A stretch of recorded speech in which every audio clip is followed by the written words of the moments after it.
ഇവിടെ പഠിക്കുന്ന വിദ്യാർത്ഥിനികൾ അവർ വിവാഹം കഴിക്കാൻ പാടില്ല, ഒരു നിലക്കും ഒരു വിവാഹം കഴിക്കാൻ പാടില്ല എന്ന് കർശനമായ തീരുമാനമെടുക്കുകയും അങ്ങനെ വിവാഹം കഴിക്കുന്ന നിർബന്ധ സാഹചര്യത്തിൽ ചിലപ്പോൾ ഡിഗ്രി അവസാന വർഷമൊക്കെ പഠിക്കുന്ന വിദ്യാർത്ഥിനികൾ നിർബന്ധ സാഹചര്യത്തിൽ ചിലപ്പോൾ വിവാഹം കഴിക്കാൻ തയ്യാറാവും. അവരുടെ മാതാപിതാക്കളുടെ ആരോഗ്യനിലയും മറ്റൊക്കെ അങ്ങനെയൊക്കെ വരുമ്പോൾ, അല്ലെങ്കിൽ നല്ല യോജിച്ചൊരു കാര്യം വരുമ്പോൾ മാതാപിതാക്കൾ അതിന് തയ്യാറാവും.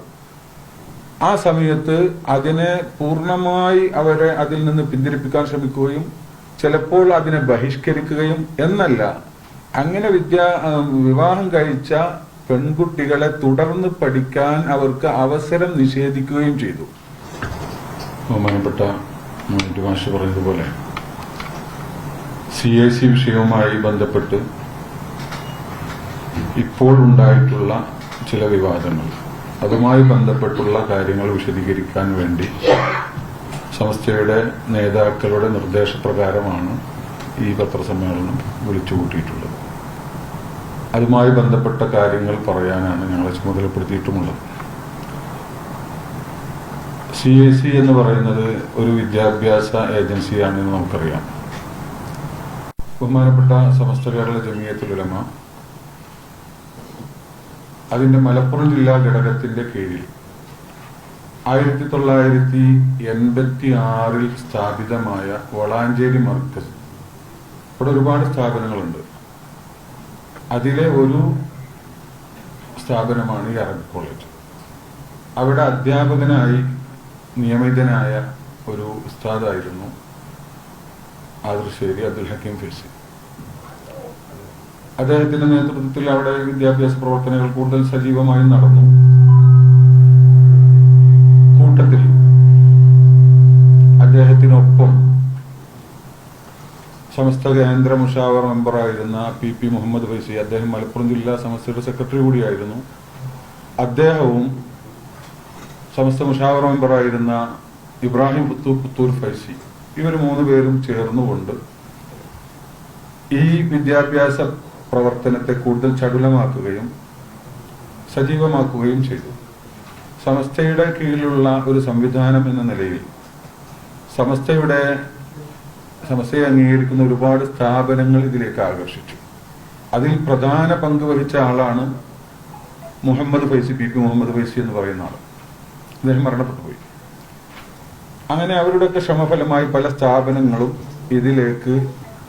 ഇതിനോട് അഫിലിയേറ്റഡ് ആവാൻ താല്പര്യപ്പെടുകയും അതിന് ശ്രമങ്ങൾ നടത്തുകയും ചെയ്തപ്പോൾ അതിനുവേണ്ടി ഉണ്ടാക്കിയ, തീർത്തും സമസ്തയുടെ ഈ വളാഞ്ചേരി മർക്കസിന്റെ കീഴിലായി ഉണ്ടാക്കിയ ഒരു സംവിധാനമാണ് CAC. അതുകൊണ്ട് തന്നെ സമസ്തയുടെ പ്രവർത്തകരൊക്കെ അതിനുവേണ്ടി നല്ലവണ്ണം പ്രവർത്തിക്കുകയും ഒരുപാട് സ്ഥാപനങ്ങൾ അതിലേക്ക് വരികയും ചെയ്തു. എന്നാൽ അതിങ്ങനെ പോകുന്നതിൻ്റെ ഇടയിൽ ചില സംശയകരമായ ചില പ്രവർത്തനങ്ങൾ മുമ്പ് തന്നെ തുടങ്ങിയിരുന്നു.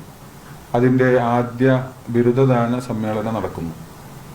ആ ബിരുദത്തിൽ ഇത് സമസ്തയുടെ മേൽനോട്ടത്തിൽ നടക്കുന്ന ഒരു സംവിധാനമാണ്, അതിൽ പഠിച്ചിറങ്ങിയവരാണ് എന്ന് ആ ബിരുദത്തിൽ മെൻഷൻ ചെയ്യണമെന്ന് തീരുമാനിക്കപ്പെടുകയും ബഹുമാനപ്പെട്ട അതിൻ്റെ അന്നത്തെ പ്രസിഡന്റ് സയ്യിദ് ഹൈദരലി ശിഹാബ് തങ്ങൾ വളരെ ശക്തമായി അത് രേഖാമൂലം ആവശ്യപ്പെടുകയും ചെയ്തിട്ടും അതിന് ചില സാഹചര്യങ്ങളുണ്ടായി.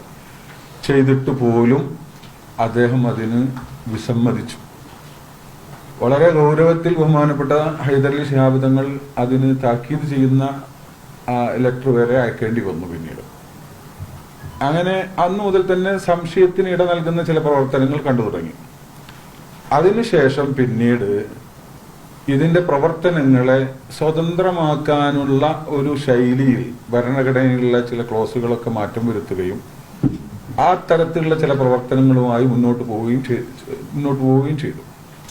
അതോടൊപ്പം തന്നെ ഇവിടെ പഠിക്കുന്ന വിദ്യാർത്ഥിനികൾ അവർ വിവാഹം കഴിക്കാൻ പാടില്ല, ഒരു നിലക്കും ഒരു വിവാഹം കഴിക്കാൻ പാടില്ല എന്ന് കർശനമായ തീരുമാനമെടുക്കുകയും അങ്ങനെ വിവാഹം കഴിക്കുന്ന നിർബന്ധ സാഹചര്യത്തിൽ ചിലപ്പോൾ ഡിഗ്രി അവസാന വർഷമൊക്കെ പഠിക്കുന്ന വിദ്യാർത്ഥിനികൾ നിർബന്ധ സാഹചര്യത്തിൽ ചിലപ്പോൾ വിവാഹം കഴിക്കാൻ തയ്യാറാവും. അവരുടെ മാതാപിതാക്കളുടെ ആരോഗ്യനിലയും മറ്റൊക്കെ അങ്ങനെയൊക്കെ വരുമ്പോൾ, അല്ലെങ്കിൽ നല്ല യോജിച്ചൊരു കാര്യം വരുമ്പോൾ മാതാപിതാക്കൾ അതിന് തയ്യാറാവും.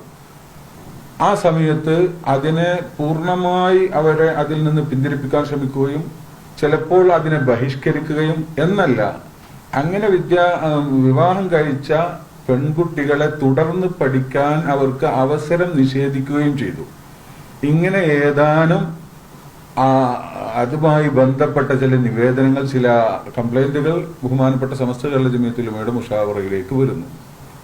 ഇങ്ങനെ ഒരുപാട് വിഷയങ്ങൾ വന്നപ്പോൾ സമസ്ത ഔദ്യോഗികമായി ആ വിഷയത്തിൽ ചർച്ചക്ക് ഒരു 7 അംഗ സമിതിയെ നിയോഗിച്ചു. വേറെയും ചില വിഷയങ്ങൾ ഉണ്ടായിരുന്നു.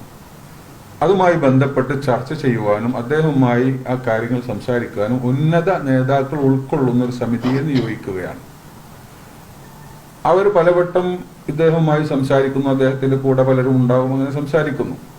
പക്ഷെ ആ സംസാരത്തിലൊന്നും ഒരു അനുകൂല മറ്റു ചില വിഷയങ്ങൾ ഉണ്ടായിരുന്നു. പക്ഷെ അതൊക്കെ നല്ല നിലയിൽ പരിഹരിക്കപ്പെട്ടു മറ്റു ചില സ്ഥാപനങ്ങളുമായി ബന്ധപ്പെട്ട്. എന്നാൽ ഇദ്ദേഹം തീരെ ഒരു തരം നെഗറ്റീവായി, ഒരു തീരെ സഹകരിക്കാത്ത ഒരു നിസ്സഹകരണ സ്വഭാവം അദ്ദേഹത്തിന്റെ ഭാഗത്തുണ്ടാവുകയും ഒരു വേള ഈ വിവാഹവുമായി ബന്ധപ്പെട്ടുള്ള ചർച്ചയിൽ അദ്ദേഹം അവസാനം പറഞ്ഞത്, എന്റെ നിലപാട് അതാണ്, ഈ കുട്ടികൾ ഈ പഠിക്കുന്ന സമയത്ത് വിവാഹം കഴിക്കാൻ പാടില്ല എന്നുള്ളതാണ്.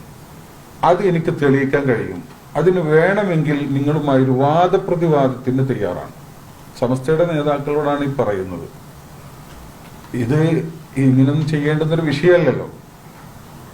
ലോകത്ത് ഒരു വിദ്യാഭ്യാസ സംവിധാനത്തിലും ഇല്ലാത്ത ഇങ്ങനത്തെ ഒരു, അല്ലെങ്കിൽ ഇപ്പോ ഡിഫൻസ് പഠന അതിന്റെ വിദ്യാഭ്യാസത്തിലുണ്ടോ എന്ന് തോന്നുന്നു അല്ലേ? ബാക്കി വേറെ എവിടെയും നമ്മളിത് കണ്ടിട്ടില്ല.